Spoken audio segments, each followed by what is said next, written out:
producir cine y dirigir una escuela de cine al mismo tiempo es muy complicado, porque al final ha ganado y ganó la escuela, porque la escuela tiene al alumno, y el alumno es más importante que todo. El alumno es el ser humano que tú estás formando.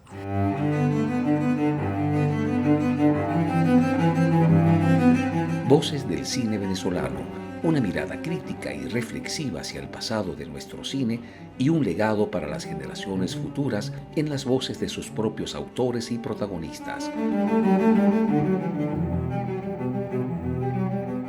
Voces del cine venezolano está patrocinada por el Centro Nacional Autónomo de Cinematografía, CENAC, y Producciones Omar Mesones para Zona Cine Caracas.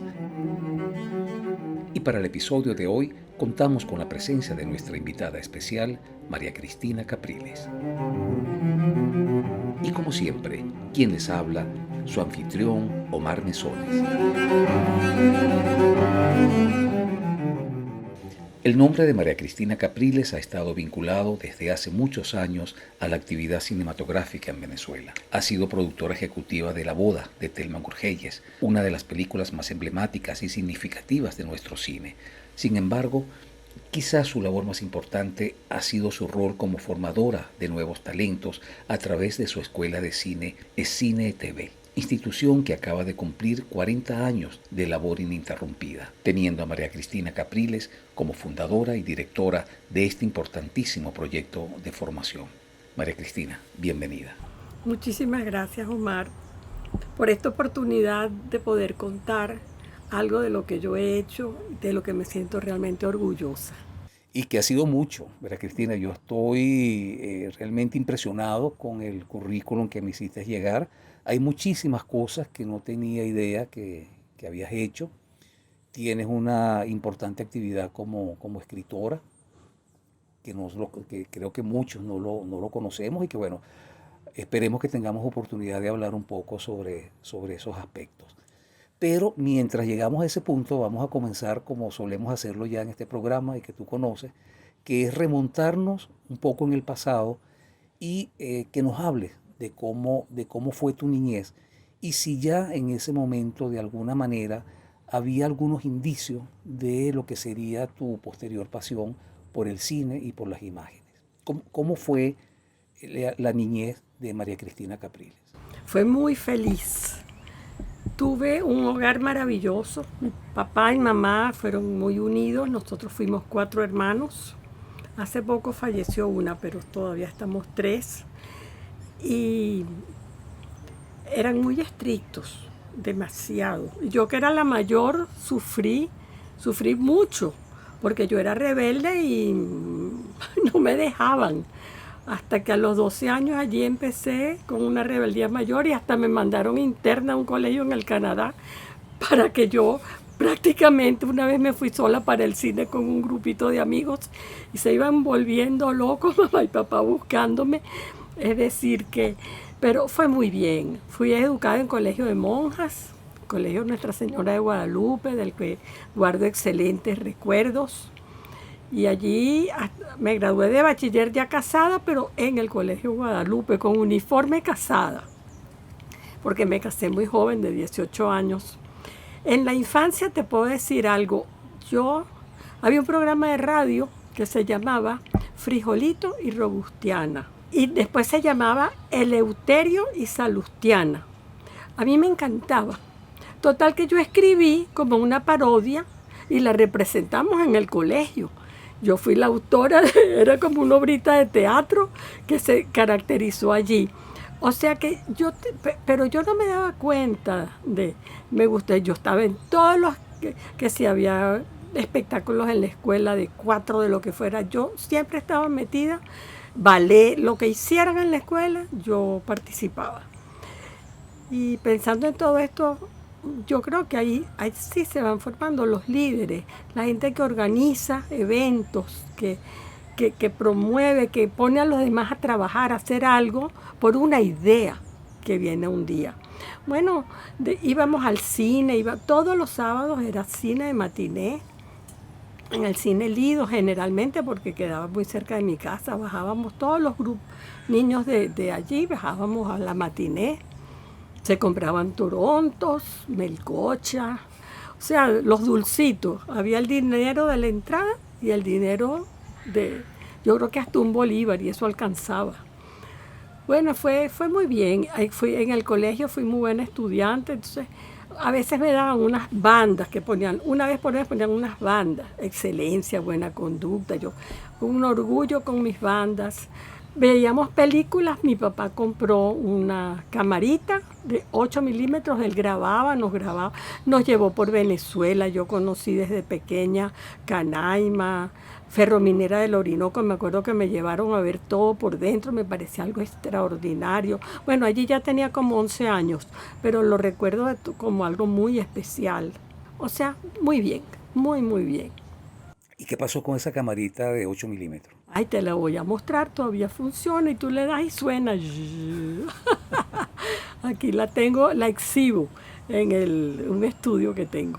Tengo las películas, son unos rollitos así chiquitos, todo eso te voy a mostrar, Okay, porque chévere. me encanta guardar. Y en la adolescencia, María Cristina, ¿ya comienzas a acercarte un poco más al cine? No, yo creo que realmente eso va a empezar es en la universidad. Después, yo iba al cine y me encantaba, porque yo nadaba y entonces las películas de natación, en adolescencia, las películas de Tarzán, las películas, las comiquitas de Walt Disney, o sea, nosotros veíamos todo ese tipo de películas.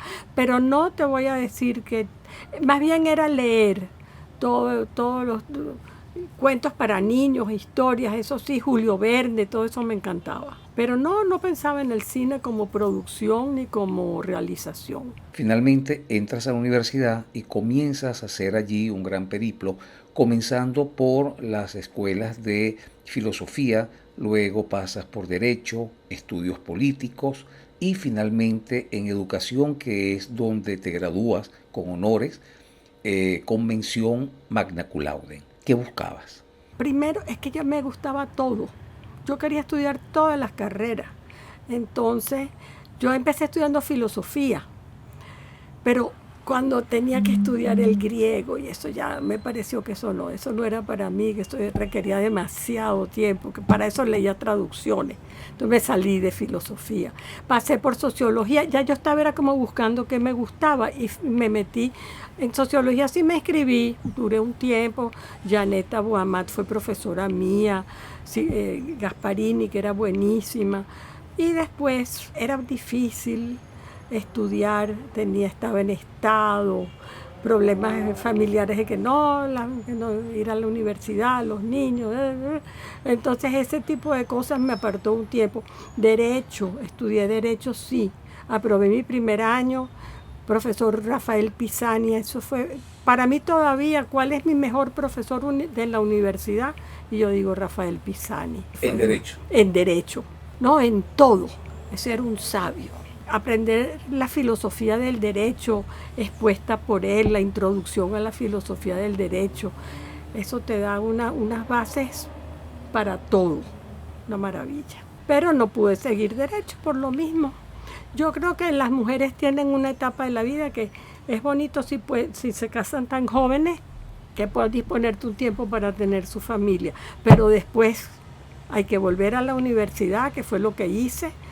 Y volví a la universidad y allí entonces sí empecé educación, la escuela de educación, y ha sido una maravilla, yo amo esta profesión. Luego haces posgrado en París, en la Universidad París 13.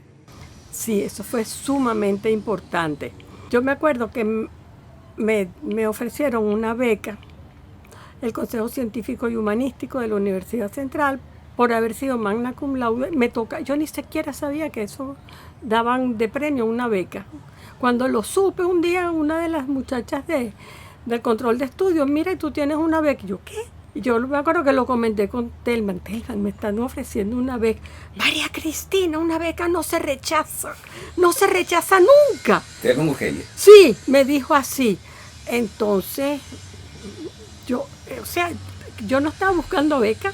Yo no pensaba ir, pero la beca llegó sola y coincidió con algo maravilloso que Luis Alberto Machado, el ministro de Desarrollo de la Inteligencia, también coincidencialmente y en el mismo momento me propuso que fuera a Francia en un grupo que él formó con Patricia Van Dalen, Nicole, una psicóloga francesa, y yo. Éramos 3 para trabajar con Jacob Agam en su estudio para desarrollar educación visual. La educación visual, porque él es uno de los artistas cinéticos, gran competidor de Soto. Él se siente que él es el padre del cinetismo y entonces una rivalidad con Soto, porque para nosotros Soto es el padre del cinetismo. Entonces conocí a Gama, excelente artista, pero con un carácter terrible, y peleé con Agama apenas empezamos a trabajar, porque él quería que yo firmara un contrato con él en el que decía que todo lo que yo hiciera de ahora en adelante que se relacionara con visual y niños, educación infantil. Yo hacía televisión infantil ya en Venezuela. Entonces, que eso pasaba, era propiedad de él, porque yo iba a tomar su método. Porque no firmaba eso. Y eso no, para mí no me habían contratado para eso. Entonces, hablé con Luis Alberto Machado por teléfono. Yo en un teléfono y Agame en otro teléfono, llamándolo también el pobre ministro. Total que el ministro me dijo, no, tú terminas tu contrato de 1 año que tienes allá y vas a hacer representaciones del método de desarrollo de la inteligencia en Francia. Y bueno, no trabajas con Agame, y las otras 2 sí siguieron. Entonces allí yo aproveché, apenas estuve, le hice varias cosas en ese sentido, por supuesto. Empecé a conocer las universidades allá. Entonces ya yo elegí dónde yo quería estudiar. Entonces tuve la oportunidad de estar 2 años y meses en Francia y fue un periodo maravilloso, porque la experiencia que da vivir y trabajar, y ya como profesional también, en Francia es algo invalorable. ¿Qué estudiaste? Se llamaba audiovisual y telemática, porque no había audiovisual. Me metí en varias escuelas también buscando. Yo también estuve como contor delfina con Jean Roche en Nanterre, pero estuve poquito tiempo allí. Eso no me interesaba tanto. Yo quería más irme hacia el lado de la televisión. Para mí es la imagen, lo audiovisual. Y aquello era un cine, eran documentales de los países africanos. Entonces, un día, Omar, esto es lo más maravilloso que me pudo pasar. Yo estoy en mi apartamento viendo televisión y empiezo a ver en la pantalla unas imágenes que yo nunca había visto, nunca. Aquello era animación, pero era una animación diferente, hecha a partir de objetos. Había, por ejemplo, cartas, barajas, de estas que tú sabes, cuando una fila que se van cayendo. Bueno, y eso hacía así, se movía sinuoso, aparecían figuras, se elevaban en la pantalla, recorrían. ¿Y esto qué es? Eso fue un programa larguísimo de un gran francés animador que se llama Jean-Christophe Averty. Y yo dije, yo quiero conocer a este hombre. Yo quiero aprender a hacer eso. Y yo conseguí que me dieran la beca para ser pasante con él. 3 meses que duraba producir un programa, porque un programa de eso se hacía 3 meses de estudio todos los días. Allí se requiere el director, él como director, que no toca las máquinas ni los equipos. Y un director técnico, que es el que sabe hacer el era chroma key, estaba empezando el chroma key, todo era con chroma key, como 7 capas de imágenes una sobre otra. Aquello fue fascinante. Yo le tomé fotos a todo lo que yo iba viendo, y yo tengo todo eso registrado en álbumes de fotos que están por allí. La tutora que yo tenía en la universidad para la tesis me ayudó también a conseguir eso. Habló con el Ministerio de Relaciones Exteriores de Francia, que fue el que me pagó esa otra beca, porque esa pasantía en la SFP, que duró 3 meses, era pagada, era carísima, porque allá eso es caro, pero ellos lo pagan y me lo pagaron a mí. Entonces yo tenía la beca para vivir, porque la universidad era gratis, y luego la pasantía que hice pagada por el gobierno francés. Y soy muy agradecida.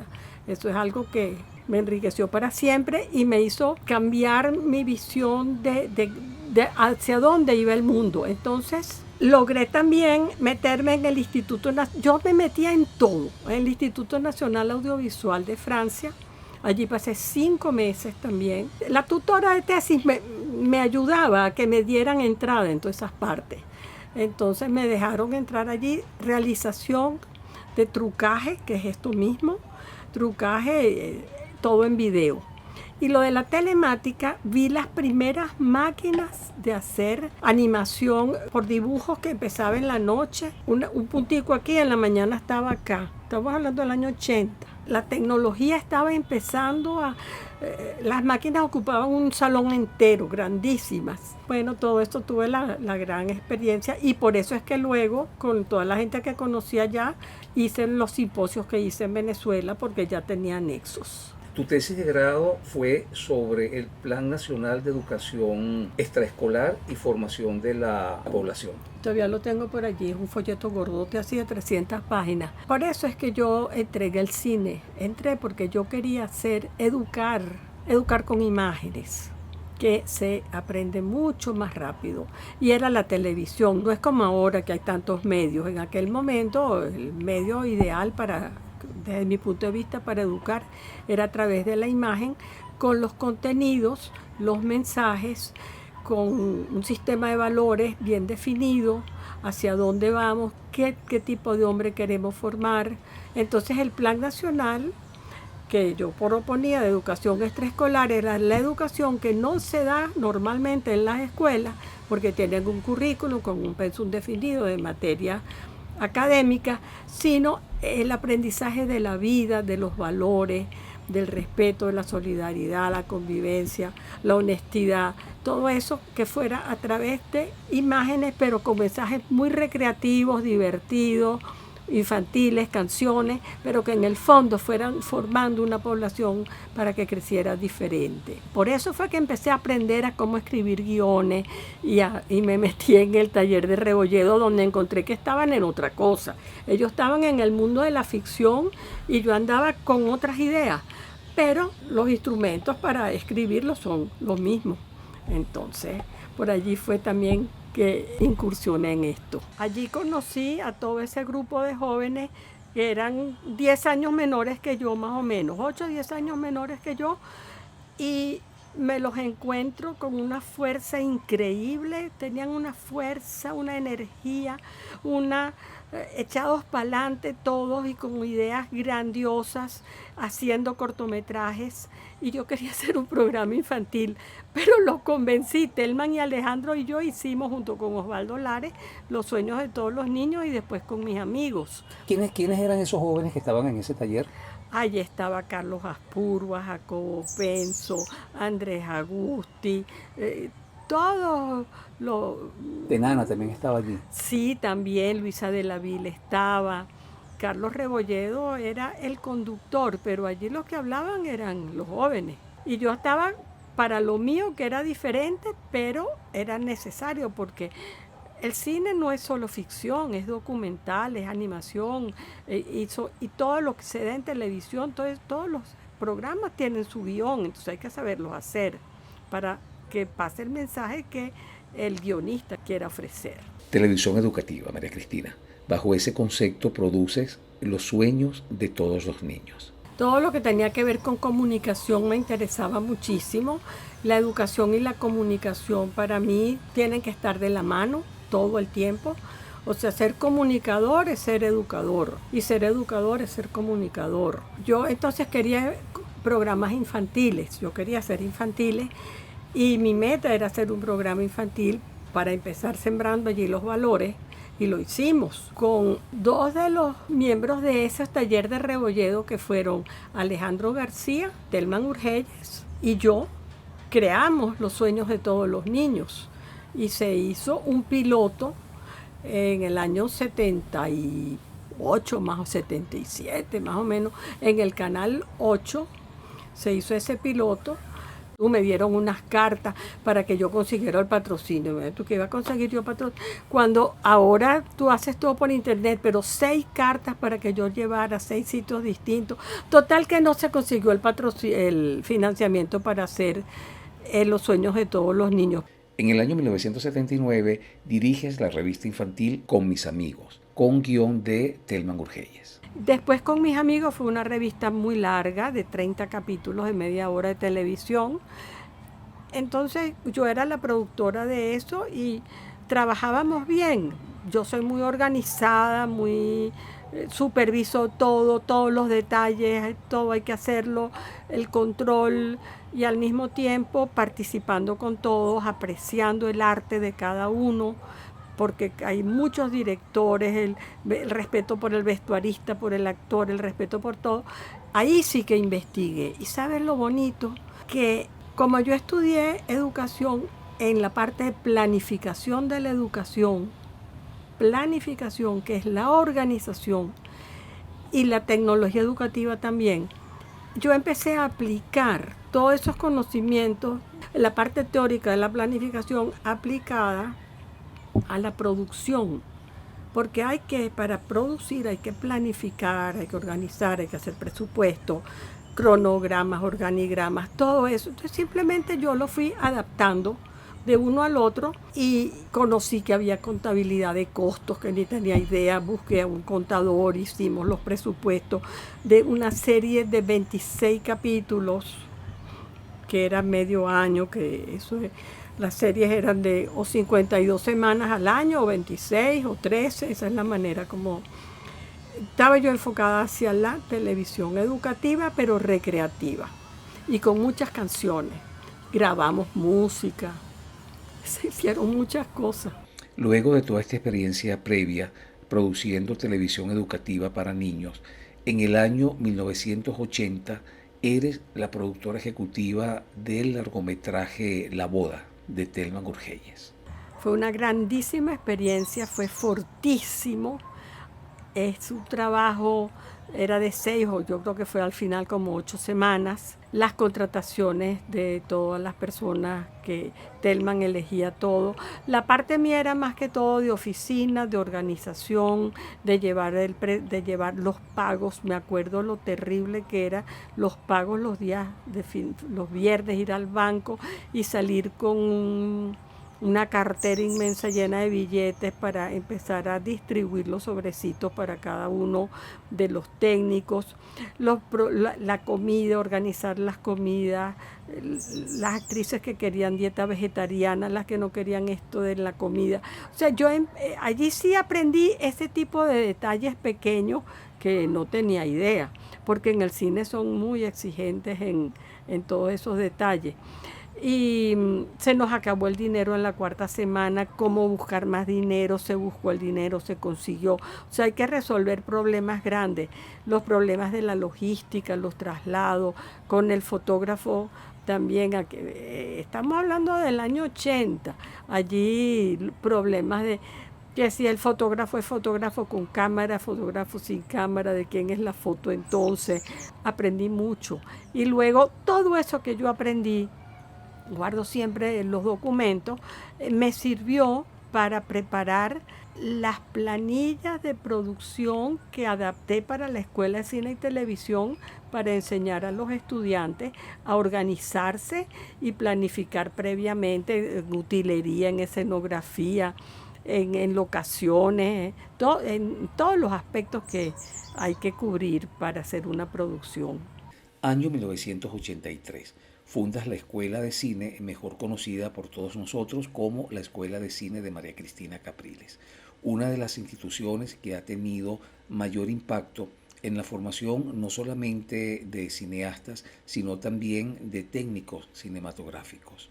Tuvimos muchas reuniones planificando cómo iba a ser la escuela, qué nombre iba a tener la escuela, quiénes iban a ser los profesores. Y todos los cineastas apoyaban el nacimiento de la escuela. Las primeras clases las dieron Carlos Rebolledo, Juan Santana, Mauricio Wallenstein, Mario Handler, Simón Flesler, que era sonidista, Doblur Gasten también, porque también dábamos publicidad. La escuela fue un centro maravilloso, pero estábamos en San Bernardino, nos dio sede por unos meses gratuita y luego era arrendada. ¿Quién les dio Fernando Bianco. Fernando era un amigo mío y yo le hablé de esto, y Fernando también estaba creando su posgrado. Él hizo rápidamente su posgrado de psiquiatría, que funciona en el edificio donde funcionó la escuela por un año. Pero eso de publicitar que tú tienes una escuela de cine con cámara atrajo muchos ladrones, porque había mucha gente del sector que 7 veces nos atracaron, entonces hasta que se cerró la escuela allí, pues era invivible, no había vigilancia, no había seguridad, era complicado. Pero después la seguimos abriendo, nos ayudó la Alianza Francesa y dimos clases en la Alianza Francesa que estaba en Los Caobos. Y así la escuela se ha mudado 10 veces, porque no tener sede propia en una escuela es un problema. Yo recomiendo que el que funde una institución piense en su sede propia.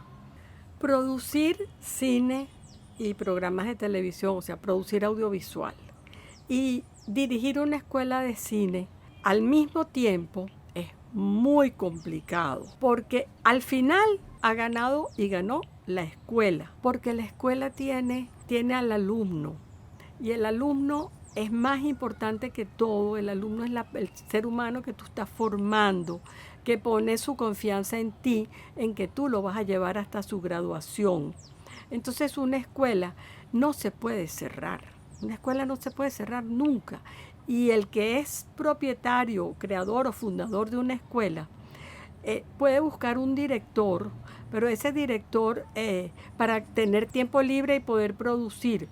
Primero que no es fácil conseguir un director para una escuela de cine si no le ofreces una remuneración sumamente importante.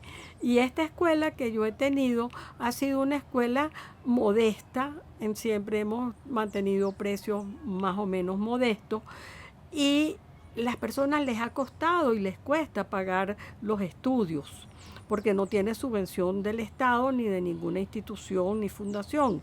Así que la escuela buscaba, yo decía, estoy en busca de un director, era para yo poder producir más. Pero está bien, lo que resultó está bien, fue lo mejor. Hoy en día sí, está mi hijo Rubén Rivero, que lleva adelante la escuela online, porque ya esta escuela sí no es para mí.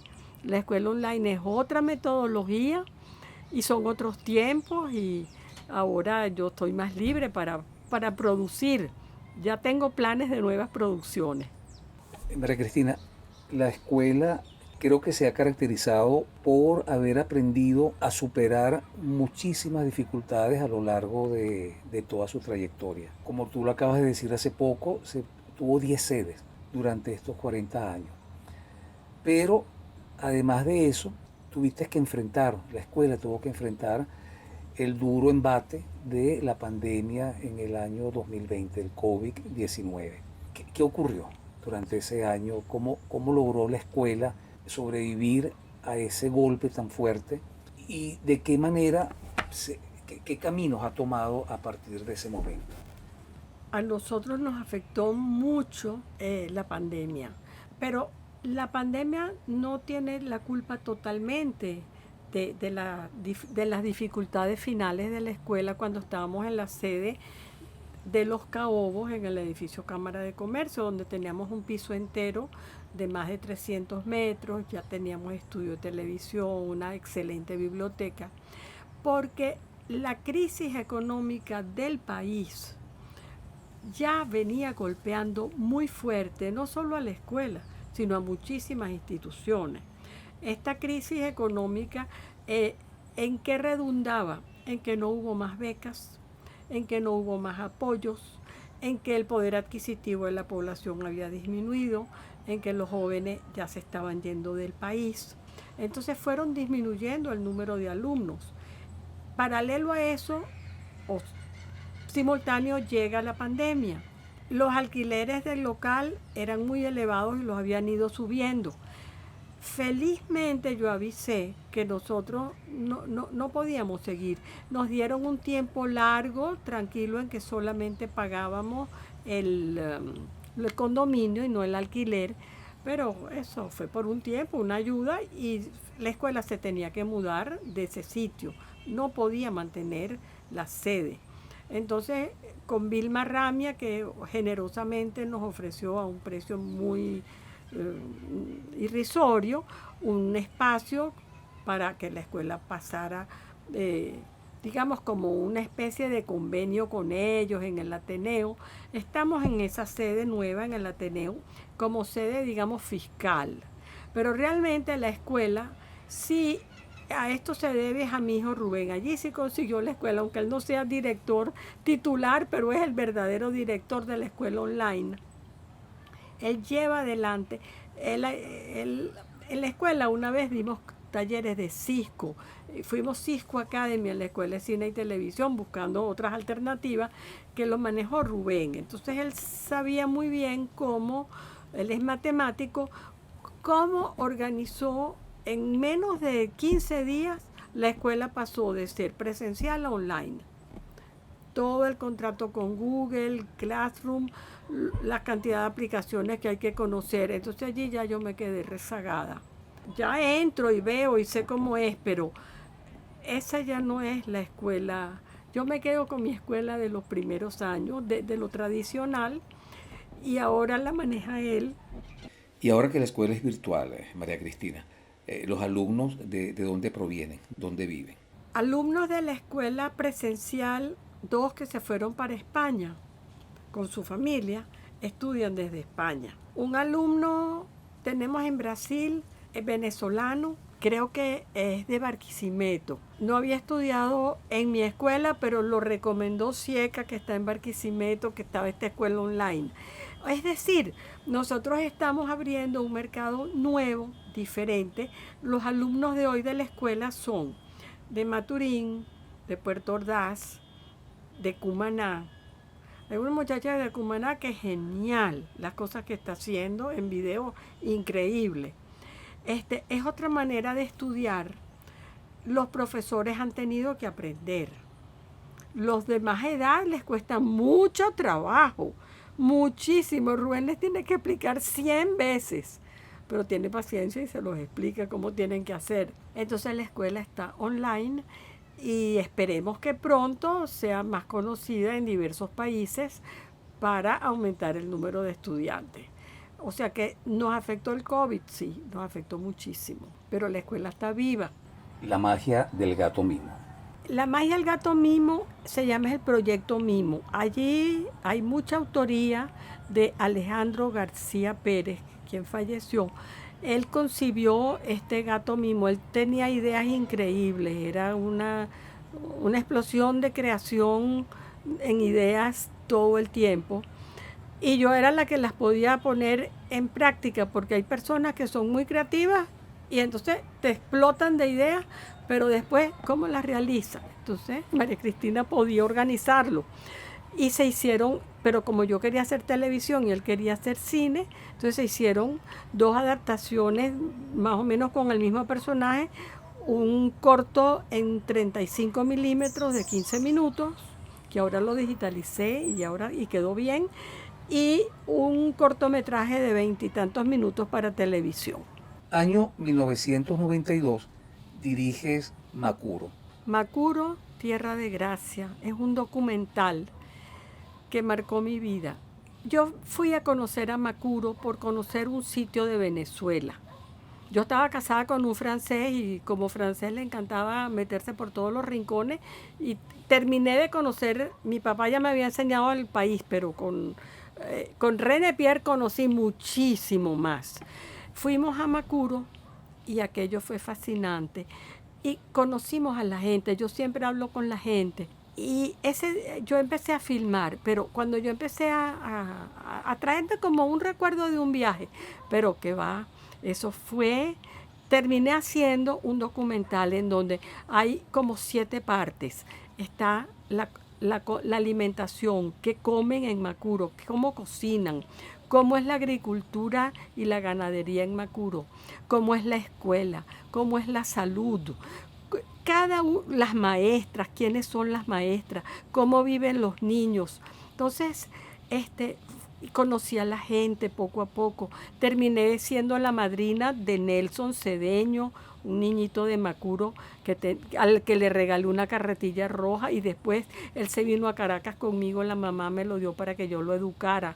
Tenían un grupo musical maravilloso y cantaban, hacían Hervidos en el río, y luego esas mismas canciones las grabé cantadas en el bote, en el puerto, pero navegando. Macuro, 7 viajes a Macuro ¿Y con quiénes me ayudaban? ¿Quiénes hacían la cámara? Alumnos de la escuela. Uno que es famosísimo hoy en España, Gabriel Guerra, hizo la cámara. Gabriel hoy es director de fotografía, muy conocido, vive creo que es en Barcelona. O sea que los jóvenes de la escuela participaron todos en Macuro, los de aquella época. En el año 1995 produces Cosechando Futuro. Cosechando Futuro fue al mismo tiempo cine y fue televisión. Se hizo con la idea de que fuera salas de cine en 3 minutos solamente y pasó por todos los cines de Venezuela. Y luego se hizo un programa en Betacam y se pasó por Telecine. Lo tenemos en 16 milímetros también y lo tenemos en Betacam y ahora está en digital. Es la historia de los 20 años de Funda Ayacucho. La Escuela de Cine y Televisión en ese año y esos años antes del año 99 tenía becas que recibía de Funda Ayacucho. Y como un servicio a Funda Ayacucho le ofrecimos hacerle trabajo que necesitaran y nos contrató para hacer la historia de los 20 años que iba a cumplir la institución en ese momento. Fue algo sumamente importante porque se hizo una investigación de 20 años de historia de una institución que cambió la vida de muchos venezolanos y de la misma Venezuela, de donde regresaron al país profesionales de primera línea en todas las carreras, en dónde estudiaron, a dónde fueron, cómo aprendían los idiomas. Todo eso se ve cómo eran las becas, cómo se obtenían las becas. Eso está, y hay testimonios de algunas personas, algunos ministros inclusive en aquel momento, que habían sido becarios de Funda Ayacucho y ellos cuentan su experiencia. Ese es un documento histórico en Venezuela. Además de haber participado en importantes simposios internacionales como invitada, también tuviste la oportunidad de organizar y desarrollar importantes simposios internacionales acá en Venezuela. ¿Podrías comentarnos un poco sobre esa experiencia? Con muchísimo gusto e interés te quiero contar qué pasó con los simposios. Algunos me invitaban a mí y yo vi la mecánica de cómo eran los simposios internacionales, pero yo quise hacerlos yo en Venezuela para atraer a tantos profesores interesantes que yo había conocido, para que ellos divulgaran acá los últimos conocimientos y las investigaciones que se estaban realizando. Y tuve mucha suerte porque al principio yo en total he organizado 5 simposios internacionales. Uno tuvo más de 20 invitados y asistían de Venezuela los más destacados profesionales para exponer sus ideas. Fueron todos grabados en video y el audio y el video muy buenos. Las ponencias fueron traducidas a los 3 idiomas porque había traducción simultánea y trataban sobre cine, televisión, video, nuevas tecnologías, multimedia, interactividad, la investigación de cómo la pay-per-view, cómo venía la televisión pagada, lo que se estaba inventando en las metrópolis, donde la tecnología se estaba más desarrollada, ya nosotros lo estábamos conociendo en Venezuela. Y realmente que es muy importante, quedaron 2 libros publicados, quedaron los cassettes de sonido y quedaron por publicar los demás simposios. Realmente hay uno sobre un foro infantil, hay otro sobre animación y hay otro sobre multimedia, que tengo los videos grabados en DVD, en mini DV, pero no, ya después del año 99 ya no se consiguió más dinero para hacer publicaciones de este tipo. La parte intelectual ha ido cada vez disminuyendo más, hay menos reflexión y no podemos olvidarnos de que la humanidad y la civilización y la cultura adelantan por la investigación, por la reflexión, por el pensamiento humano. Lo que está sucediendo de que ahora ya los periodistas no son periodistas, que todo el mundo es periodista, todo el mundo es influencer y a veces sin idea de lo que se está hablando. Yo no estoy de acuerdo con nada de eso. Yo creo en la academia, yo creo en la ciencia, yo creo en el estudio y en formar a la población para un futuro mejor de todos. Y uno de estos simposios, María Cristina, a los que tuviste oportunidad de asistir, fue la primera cumbre mundial de televisión para niños, celebrada en Australia durante el año 1995. Entiendo que este evento marcó significativamente tu desarrollo profesional en el área de producción de televisión infantil. Australia. Como mi locura era la televisión infantil, porque la televisión infantil te permite todo el arte. Te permite música, animación, canciones, fantasía, cuentos. Llegó una invitación a Venezuela para asistir al World Summit Children Television en Australia, en la ciudad de Melbourne. Y tuve la gran suerte de que Napoleón Bravo, que era gerente del Canal 8, me invitó que yo fuera la representante y acepté, por supuesto, muy honrada. Fui invitada entonces a una ponencia en televisión infantil. La verdad es que me encontré con un mundo maravilloso, desconocido, en donde habían personalidades dedicadas a la televisión infantil de todas partes del mundo, tanto cultural como comercial. Había de todo. Y con un inmenso respeto por la televisión infantil. Lo más importante era la propia Australia. Australia tiene una fundación que financia como un gran paraguas a una inmensa cantidad de pequeños productores independientes que presentan sus proyectos y son financiados y tienen unos horarios de formación con televisión infantil, pero larguísimos. Apoyan a la escuela y apoyan lo extraescolar, como es lo que yo quería hacer, los juegos.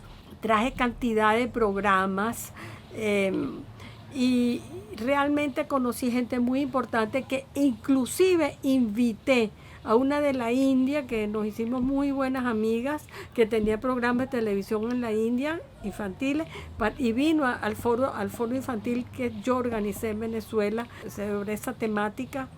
O sea, eran años de una gran actividad, pero Venezuela tenía dinero para enviarte, para informarte y para retribuir, que después se acabó. En el año 1997 produces y diriges el documental Arturo Michelena, su obra y su tiempo. Sí, yo era escritora de cuentos para niños, tenía publicado Aventuras de Botica Dulce, tenía Blanquita y Pintada, Historia de dos palomitas, que trata de la libertad, y yo quería seguir haciendo libros para niños y me encantaba Arturo Michelena, y como el Banco Industrial tenía una colección maravillosa de Arturo Michelena, fui a proponerle a la directiva que yo quería hacer un libro de cuentos para niños sobre Arturo Michelena. No me contestan y después me llaman y me dicen que sí, les pareció muy bien, pero que lo hiciera para adultos. Y que lo hiciera, entonces, yo no sé si me propusieron ellos, yo les propuse hacerlo en 3 idiomas. Ah, perfecto, entonces lo hicimos el libro en español y tiene en el mismo libro, dividida cada página en 3, una columna en español, una en francés y una en inglés. Entonces es un libro trilingüe. Yo después lo llevaba a Francia y eso se vendió en muchas librerías de Francia. Por Saint-Germain-des-Prés se vendió ese libro, en La Une, en varias librerías. Cuando yo terminé el libro, bueno, yo estaba maravillada de Michelena. Yo conocí a un Michelena porque cuando se investiga y hablé con el director del Museo Arturo Michelena, y que me contó cuentos de las Tenias y conocí a la familia, los descendientes. Entonces yo quería hacer el video y le propuse al Banco Industrial y me dijeron que sí. Y el video de Michelena es mucho más rico que el libro porque no es la colección del Banco Industrial nada más. Es Michelena por todas partes, por todos los propietarios privados que tienen obra de Michelena. Y entonces un día yo veo retratado, está en el Universal, una foto de Julie Restifo y Javier Vidal, pero igualitos a los cuadros de Michelena. Y de ella idéntica a Lastenia y él idéntico a Arturo Michelena, los dos jóvenes, claro, en aquel momento. Y yo dije, estos tienen que ser mis actores. Y yo lo quiero dramatizado. Entonces yo no los conocía personalmente, pero yo era amiga de Carolina Marín y Carolina los llamó y después yo los llamé y sí, como no, y ellos fueron los protagonistas de Arturo Michelena y Lastenia. Eso es un video de 50 minutos. Es como un cortometraje, está hecho como cine, pero al mismo tiempo en la cronología lleva toda la historia de la vida de Arturo y de Lastenia. ¿Tú piensas que el cine en general o el cine venezolano debería ser parte del pensum estudiantil en Venezuela? Claro que sí, porque el cine es arte. Si nosotros enseñamos escultura, enseñamos pintura, literatura, música, ¿por qué no se va a enseñar cine? Además es un lenguaje, y como lenguaje es una expresión humana. Y hoy ya todo el mundo se está expresando con imágenes. Bueno, vamos a utilizarlas bien, apreciar el arte que hay en el cine y procurar que cada vez el cine sea más arte. Pero el cine también es tecnología. Hoy en día cada vez más el cine, los efectos especiales, la animación, o sea, tiene tanto que sí sería muy importante que el cine forme parte del conocimiento humano y de la expresión humana. La fotografía igualmente. María Cristina, nosotros somos parte de una generación que ha visto una importante evolución tecnológica dentro del mundo audiovisual. Hemos pasado de las salas de cine al cine streaming, que lo vemos en las computadoras, en los televisores de nuestras casas, incluso hasta en los celulares. Hemos pasado las enormes cámaras ARRI a los pequeñísimos celulares iPhone, que tienen una calidad extraordinaria de imagen y con los cuales además se han hecho más de un largometraje de manera en términos profesionales. Hemos pasado de la película, del soporte de 35 milímetros a el soporte del cine digital.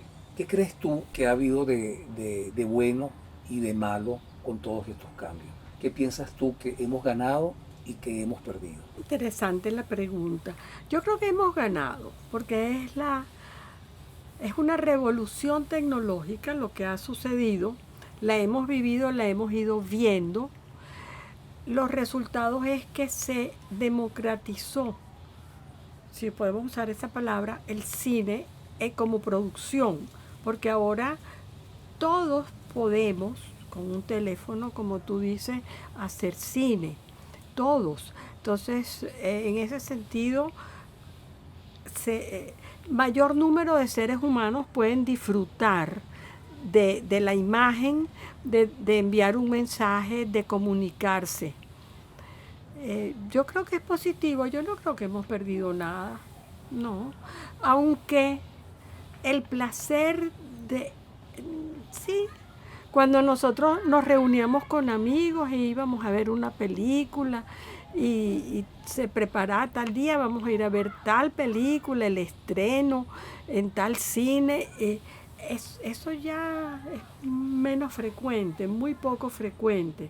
Solamente los preestrenos, las premier que te invitan y entonces ya te encuentras allí con los amigos, pero esas reuniones, por lo menos ya yo no lo hago, reuniones para ir al cine, y era tan agradable. Yo soy partidaria de la tecnología, aunque no sé ya de la inteligencia artificial hasta dónde llego. Esa es otra cosa. María Cristina, además de cineasta y educadora, también eres poetisa. Bueno, he escrito poesía en momentos en que los sentimientos están a flor de piel, hay necesidad de decir algo. He escrito y guardo todo lo que he escrito. Una vez eso fue distinto, me iban a operar de las amígdalas y escribí algo de que todos somos agalludos. Eso era echando los grandes agalludos se llama. Y cuando voy al consultorio del doctor una vez, me encuentro que lo tenía colgado en la pared. El poema. El poema, sí, de los grandes agalludos, sí.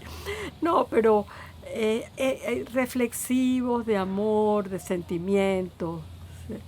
Una niñita que me nació muerta, le escribí también. Son hechos y escribir pequeñas leyendas para fotografías que a veces se vuelven poema también. Eso es lo más fácil. Las leyendas en las fotografías como en forma de poema. También has sido fotógrafo. A eso me encanta.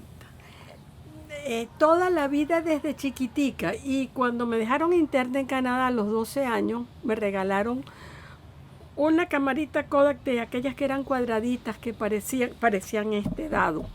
De allí en adelante toda mi vida es una fotografía, toda.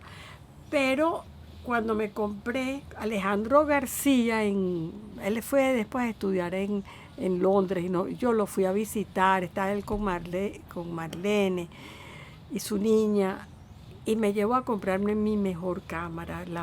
Cuando por fin me compré una cámara, que él sabía mucho más de fotografía que yo. Y entonces me volví una autodidacta con los manuales. Cómo me costaba trabajo, pero aprendía con los manuales. Y toda la vida he hecho fotografía. Una vez me publicaron unas fotografías mías en una revista que se llama 6 Toro 6 de España, de corridas de toro en Mérida. O sea, y las fotos de la escuela. Ahora estoy haciendo un documental sobre la escuela de cine y televisión que se llama Contra Viento y Marea. Como yo guardo todas las fotografías, antes eran en papel, luego esas se digitalizaron, más las digitales, el documental está armado a base de una historia real, porque están las personas con su foto. Y es foto. Mucho trabajo de archivo. Y ya para finalizar, María Cristina, tenemos unas preguntas que son un poco de carácter personal. Fíjate, si tuviera que seleccionar, que escoger un libro, un solo libro, ¿qué libro sería? El diccionario. Para mí el mejor libro, la palabra. El diccionario. A mí esa pregunta, yo no sé, creo que fue una de las preguntas secretas que tiene en la televisión, que cuál es mi libro preferido. Y ese día contesté el diccionario. A ti te contesto igual, el diccionario. Si tuvieras que escoger una película, ¿cuál sería? Lo que el viento se llevó. ¿Un director de cine? Thelma Urgelles. Thelma Urgelles. Tremendo piropo yo para digo, Thelma. no, es que mira, Thelma y tantos otros que nacen en Venezuela, en países del tercer mundo, en países subdesarrollados, no tienen las posibilidades de demostrarle al mundo las capacidades que tienen. Estamos limitados. Un cantante. Pavarotti. Un personaje de la historia que te gustaría o te hubiera gustado conocer. Una mujer francesa, Simone Veil. Oye, disculpa la ignorancia, no la conozco. ¿Quién es? Mira, Simone Veil es un político francés de primer nivel, una mujer que ha estado después de la posguerra y hasta hace poco, en los años 80. Yo soy francesa y yo me siento orgullosísima de que mi nacionalidad francesa está firmada por ella. No sé qué cargo tenía en ese momento, pero ella ha ido acompañando a varios presidentes y ella siempre en el ramo político y cultural sumamente destacada. ¿Una época en la que te hubiera gustado vivir o pasarte una temporada? La mía, mi época. La verdad es que ha sido sumamente interesante. Hemos vivido la revolución tecnológica completica. Haber vivido eso es un privilegio. Yo empecé, imagínate, con las camaritas de cine que te voy a mostrar ahora de 8 milímetros y ya hoy en día los teléfonos y tantas otras cosas. ¿Algo de lo que te arrepientes? De nada. Me arrepiento de nada. Todo lo que he hecho lo he hecho a conciencia. ¿Algo de lo que te sientas muy orgullosa? De la escuela. Tú sabes que yo digo que la Escuela de Cine y Televisión es mi mejor producción. Bueno, María Cristina, de verdad que ha sido un encuentro formidable, magnífico. De verdad que estamos, y personalmente estoy muy agradecido que hayas compartido con nosotros todos esos recuerdos y todas esas vivencias. Bueno, y muchísimas gracias por estar con nosotros. Yo te doy las gracias a ti, Omar. Cuando anoche yo decía, bueno, mañana esto casi que parece un psicoanálisis. Me van a preguntar de mi infancia, de mi adolescencia, de mi juventud, de mi vida. ¿cómo es esto? Y ha sido tan grato, tan sencillo. De verdad que te doy las gracias por esta oportunidad que es como pasar una película de la vida. Muy bello. Gracias.